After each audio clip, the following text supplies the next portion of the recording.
Now, this is a part two.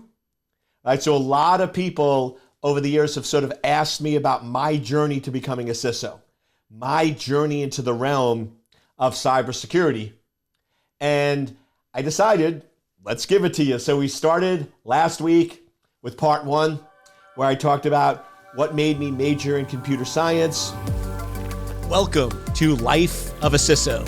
I'm Dr. Eric Cole, your host, and we'll be taking you on a journey each week on what it takes to be a CISO and what are solutions that you can implement today if you are currently a Chief Information Security Officer or if you want to be one in the future.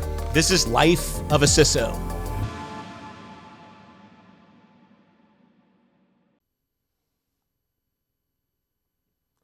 Welcome, welcome, welcome, welcome.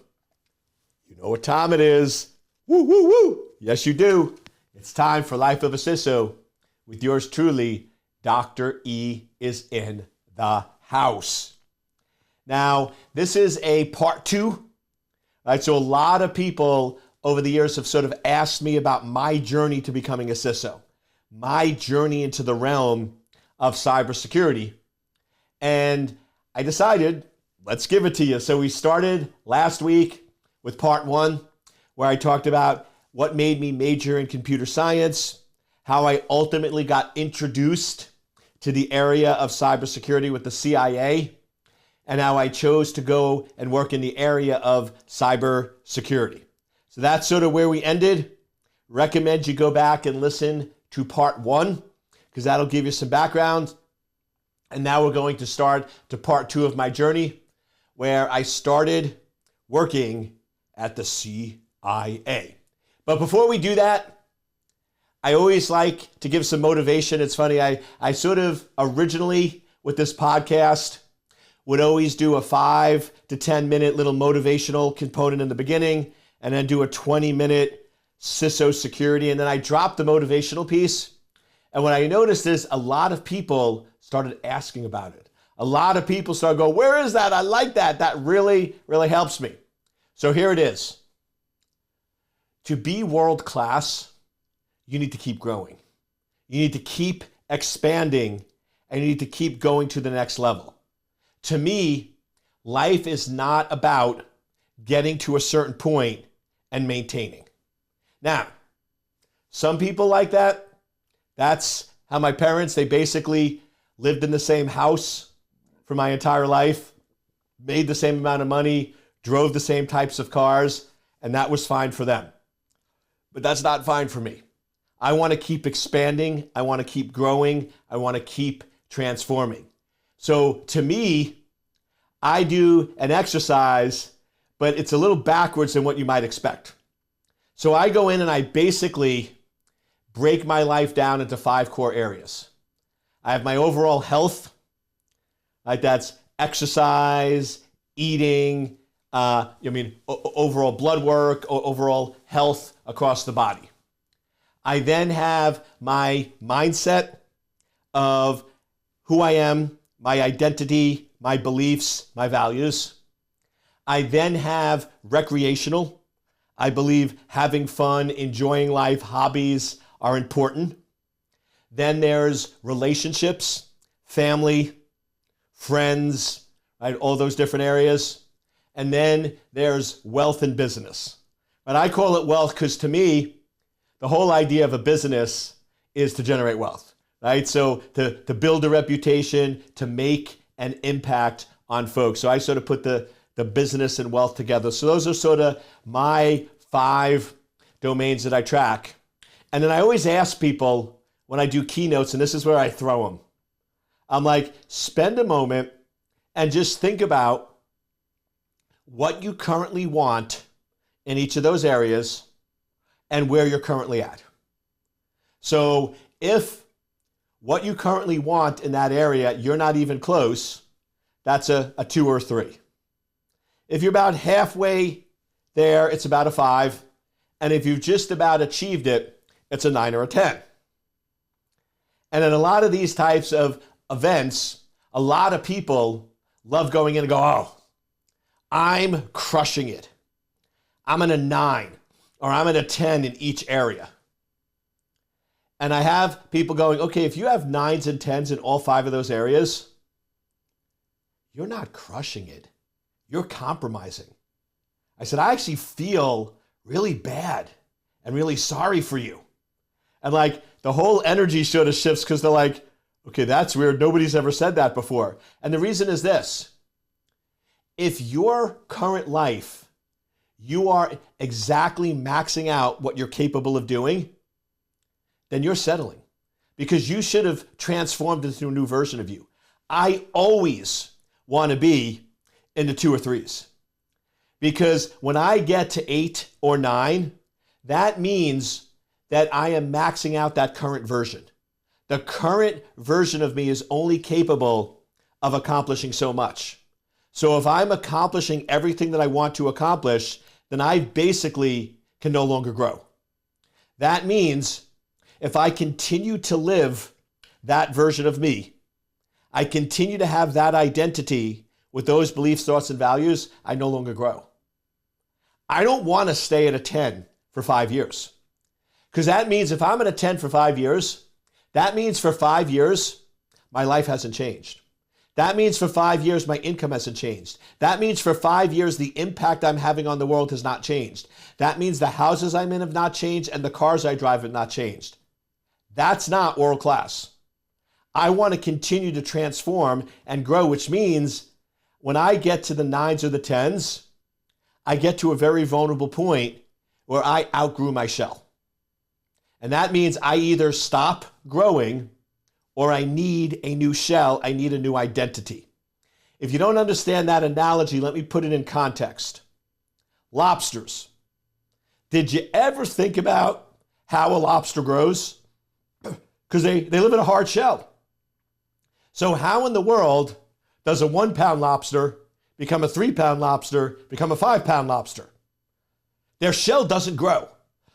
So what happens is a lobster gets to a point where they've outgrown their shell.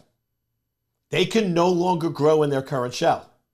So they have 2 decisions.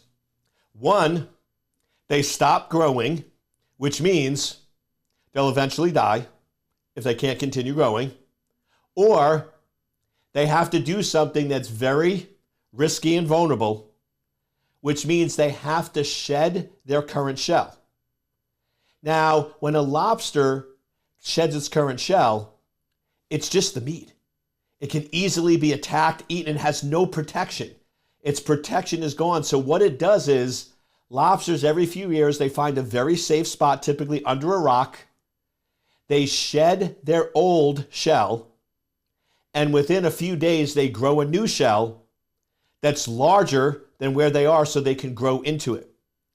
And then, so they drop down, when they outgrow their shell, they're basically at a 10. They've maxed out their current capability. Then they grow a new shell that's bigger than where they're currently at, and they drop back down to a 1 or 2. And now they have room to grow and expand. So that's the analogy I use with my clients, or now that you work with me, you'll hear me going, have you outgrown your shell, but you're afraid to go through the process of shedding your old identity and becoming new? If you're getting close to 8s and 9s, where you've achieved everything you can in the current version you are, you have 2 choices. Either stop growing or become a new person. Shed the old identity and become a new version of you that's capable of growing and expanding. Because the reality is, when you're at an 8 or 9, your current life is what you're capable of creating. If you were capable of creating more, you would have. But you can't, because your current identity, your beliefs, and your values are holding you back. So like I said, 2 choices. Stop growing, which essentially means you stop living, because we as humans, we get excitement over growth. We get excitement over transformation, or you transform to the next version of you. World-class people, world-class chief information security officers are always transforming. They're exponentially growing. If you look at where I was 10 years ago and where I am today, heck, if you look at who I was 3 years ago and who I am today, unrecognizable. Completely different person. And guess what? In 2 years, unrecognizable. In another 2 years, unrecognizable. So you have a choice. You need to continually track and say, okay, when have I outgrown my current shell? When have I outgrown my current identity? And it's time for me to transform. It's time for me to exponentially grow. If you want more on this, I do have a separate podcast called Bulletproof Cyber, which is all about mindset. I do a little mindset here, but this is really more about career and growth and becoming a chief information security officer or a world-class security professional. Do a little mindset here, but in Bulletproof Cyber, as my other podcast, it's all mindset. So if you want more of this mindset, how it works, how to grow, how to become the best version of you, check out Bulletproof Cyber with Dr. Cole. So now let's get back to the mission at hand, my journey.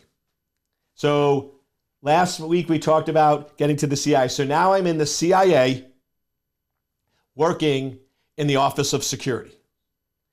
And I remember going through the initial training. And the initial training is an older gentleman comes up to me and he goes, son, let's go for a walk. And we're walking through headquarters at Langley, Virginia. And he puts his arm around me and he goes, let me tell you how this is done. We're going to send you to a lot of meetings because in order to launch any system on computers, remember, this is still early in the 90s. This is before the web. Right? Before the web was created. So I was right at the cutting, bleeding edge of cybersecurity just as it was evolving and coming to fruition. And he goes, we're going to send you a lot of meetings because they need security's approval to launch any system. Go to the meetings, take lots of notes, and at the end, when they go around the room to get the approval on whether they can proceed, I want you to sort of go like this, look down,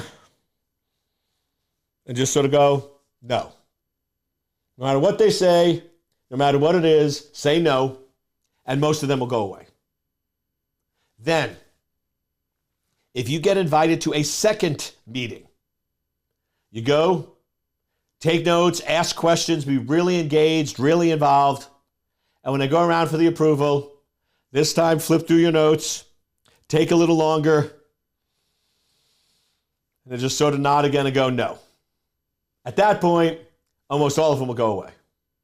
If for some reason they really want this project and they really want to push it forward and it's really, really important to them, they'll ask for a third meeting. At that point, come to me or one of the senior folks, and then we'll actually evaluate and look at it. Whether we like it or not, that was the traditional way of doing security. We were the no people. We were the people that said, you can't do it because it's too risky. I remember even when I left the CIA and I worked in commercial, everyone was like, so you're the person that tells us what we can't do. You're the person that says why we can't do things. And today, if you want to be a world-class CISO, you need to be a yes, but. Yes, but here's how you reduce the risk. Because remember, cybersecurity is not hurting the business. I'll give you, I do little tangents here as I go my journey to give you little nuggets. I'll give you the number one rule for being a security professional. The number one rule for being a CISO. If you negatively hurt the business, you're wrong. If cybersecurity negatively hurts the business, negatively hurts the revenue, negatively hurts the profitability of the organization, you are wrong. And right here, this is the test of whether you're CISO material or not.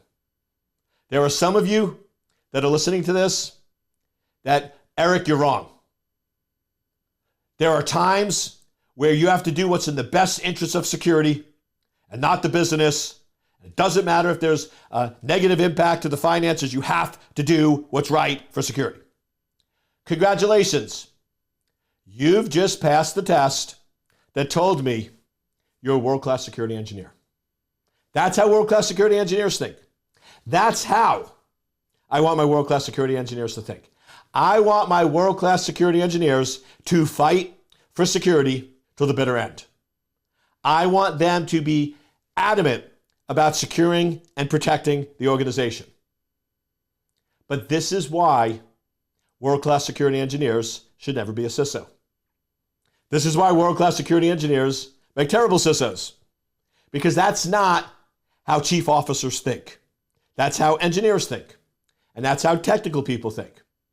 Chief officers are all about growing and expanding the business.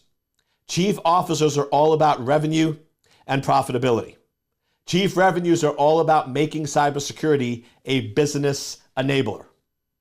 So if you are not enabling the business and helping it to grow, you are not going to be an effective chief information security officer. So just a little tangent there. So that's how I was trained in the 90s. Then, as new technology started coming out, and it was very clear that technology was the future, that everything was moving to computers, to web, to everything else, I then started focusing on how do we secure these devices. And I remember it vividly. We were in an all-hands meeting in the bubble, and if you've ever seen a Tom Clancy movie where they do the flyovers of Langley CIA headquarters, and outside the old headquarters building, there's a bubble, it looks like a half moon.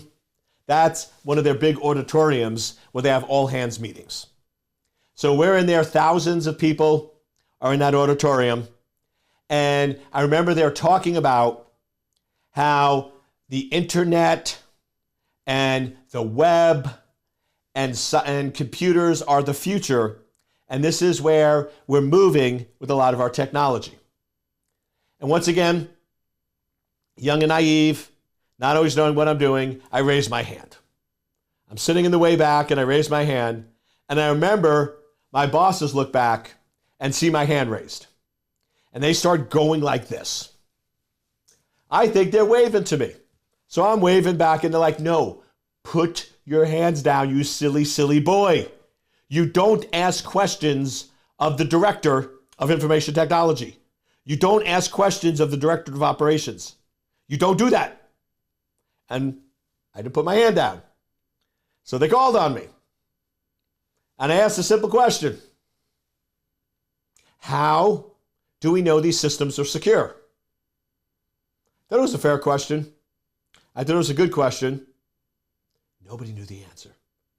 Stumped him. Not a good thing to do, Eric. So all these heads are looking at each other and nobody knows. And they then turn to me and go, sir, what's your name? Eric Cole. Congratulations. You are now on a special task force of determining how to secure these systems. And I'm like, cool. My boss isn't happy because guess what? She just lost a resource. Because if her boss's boss's boss basically just put me on the task force, she no longer has me as a resource. And while I could be a little cocky at the time and ask questions that I shouldn't ask, I was a really good worker and a really good programmer. So she wasn't super happy. So I now go out on this task of how do you prove a system is secure? Now remember, with my engineering and math background, I'm like, okay, there has to be sort of mathematical formula. So I start going to the library, reading, talking to professors, holding workshops, and gathering information to go, how can we verify and validate the security of a system?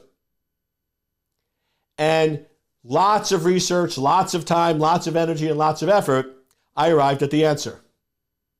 By trying to hack or break in. You can't prove a system is secure. You can only prove it's not secure by breaking it. So essentially the answer was, well, the way you verify the security of the system is you take somebody who's as smart or smarter than the adversary, you have them try to break in to the system, And if they can't, then we're assuming the adversary can't. If they can, then we need to fix the problems and the issues, because that means the adversary can. So basically, it's what we call the traditional field of hacking, where you actually go in for a good purpose, try to find and exploit vulnerabilities, to identify weaknesses, to make sure your systems are secure so somebody else with equal skills cannot break in. So I go back to them, thinking my special task is done, thinking my project is over, and I tell them the answer. They come back a few weeks later and go, Eric, you need to be that guy. I'm like, what guy? They're like, you told us that there needs to be a guy that's equal or better than the adversary that tries to break into our systems so we know they're secure. We don't have anybody. Super new field. Nobody has that. We need that guy. We need you to become that guy. I'm like, okay. So then I basically proceeded to build out a really cool lab and learn how to find and exploit systems, building out methodologies of systematic ways of mapping out networks, identifying vulnerabilities, exploits, and testing, verifying, and validating. So essentially was a professional hacker for the government for several years, helping to improve the overall security of those systems. So that's where I got my understanding of offensive capabilities and understanding how the offense works and how it operates. Now, that's all well and good, but as this is all going on, and all of this I'm allowed, I've got this all clear, I'm allowed to talk about all this. As this was all going on, there was a parallel event occurring. And the parallel event is, if you remember, in the early 90s, there was a shooting outside of CIA headquarters. An individual by the name of Kanzi, in the early morning as people were coming into work, pulled over on Route 123 in Vienna, one of the entrances to CIA headquarters, took out an automatic weapon, fired into multiple automobiles, killing and injuring many people, got in his car, drove to Dulles Airport, and immediately boarded a plane to Pakistan. So by the time they were able to realize what occurred, the plane was already in international airspace. And at the time, we did not have any extradition treaties with Pakistan. Now, if you work for any organization or government organization, there's a sense of loyalty. If you come in and hurt our family, we are going to make it a priority to find you. So they formed a special task force to go in and to be able to identify and predict where this individual would be so they can go in and ultimately apprehend him. But they needed somebody to basically be able to build an AI system. Once again, artificial intelligence, fairly new field in the 90s, and they needed somebody to be able to build and train neural networks integrated into an expert system to be able to do predictive analysis. So they could basically put in scenarios of, if we did this, this, and this, how would Kanzi have responded and reacted, so they could ultimately put together a plan to apprehend him. Well, turns out that I also, with working on my degrees, did my dissertation in AI for my master's. So I was very versed on neural networks, expert systems, and somehow word got out. So I was asked to be put on this special task force to help build out this predictive analysis system. So I built out an AI system that did integrated neural networks backpropagation with expert system rule set to be able to do this ultimate predictive analysis, which then the team ultimately used to be able to apprehend and bring the individual back to the United States. And that one, I did get multiple awards for the work I did in that case. So that was sort of my interesting, where I'm a cyber guy, but I also have some background in AI. That's why all of this interest today in artificial intelligence, I sort of smile and laugh. And I'm like, okay, because I'll let you in on a secret. Artificial intelligence means the intelligence can only be as good as the data set of the humans that create it. So when you're looking at any AI-based system, it's the data that you feed it that ultimately determines the value of the system. So that's why I laugh. Yes, we're going to have some pretty cool systems. But when you talk about the computers taking over the world and everything else, remember, they're fed based on the knowledge and data that we feed them. That's why today you have these systems that can generate amazing text because of the processing power and the amount of data that we have stored over the years. We have 20, 30 years of data on how people think, act, and behave. And that's why these AI systems are able to create such amazing output. So, but I deter. So that's my experience at the agency. And then I'm there about 10 years, and I have an important decision. I can either continue for another 10 and retire and get pension, or I can go out into commercial and pursue my dreams. I loved working at the CIA, don't regret it for a day, would do it again in a second, but I also had entrepreneurial spirit to me.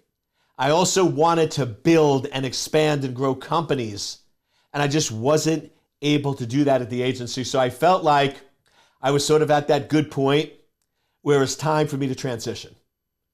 I did that for 10 years. I grew tremendously. I was blessed to have that opportunity, but it was time for me to go out and start testing my business accolade, get some business experience, and start expanding my knowledge into that area. So I made the hard decision, but ultimately what I consider a really good decision to ultimately leave the agency and pursue my career. And at that time, it was the .com era, so there was lots going on in terms of growth and expansion. So that'll be our next episode, part 3, where I talk about Dr. Cole moving into the commercial, Dr. Cole getting his PhD, and all those other levels. But as we wrap up this episode, I want to put something in place that's very, very important. Do what you love to do and don't follow the money. I didn't leave the CIA for the money. I left the CIA because I love building and expanding, and I wasn't able to tap into that there. So many people today, especially younger folks, you want to go and work for the startup, get your Lambos, get your Ferraris in the 20s. I urge you, think big picture. The government, military are amazing places for you to learn and expand and grow your knowledge. I will tell you, there was no company on the planet in the 90s that would have given me the ability to be able to learn the hacking skills that I learned. Nobody would have given me the systems and the labs and all those other components. I did not get paid a lot for 10 years. Now I get paid a whole lot. So don't chase the short-term money. There's so many folks I talk to that want to get into cyber other areas. And I'm like, you should go into the military. The cyber force in the military is the skills and training you'll learn are off the charts. CIA off the charts. But, oh, Eric, I'm only going to get paid X amount and I could get so much more in the commercial. Yes, short term, but play it out 10 years. In 10 years, which one is going to give you more skills, more capability, more knowledge, and play it out for the long haul? I'll let you in on a secret. Most of the people I know that have Lambos and Ferraris in their 20s don't typically have them in their 30s or 40s. People that don't have Lambos in their 20s, but have Lambos and Ferraris in their 40s, have them in their 50s, 60s, and 70s. Enjoy your life, but think long term. Don't make short-term decisions to make a little money today. Go, if I make less money today, will it allow me to make 30x more money in 10 or 20 years? Look at the long haul. Right now, if you are in your 20s, you should be building your skills, building your knowledge, building your expertise. Look at what companies or entities will give you that capability. And in the 30s and 40s, worry about building your wealth and driving the Lambos. Hope you enjoyed this episode of Life of a CISO, and we'll see you next week.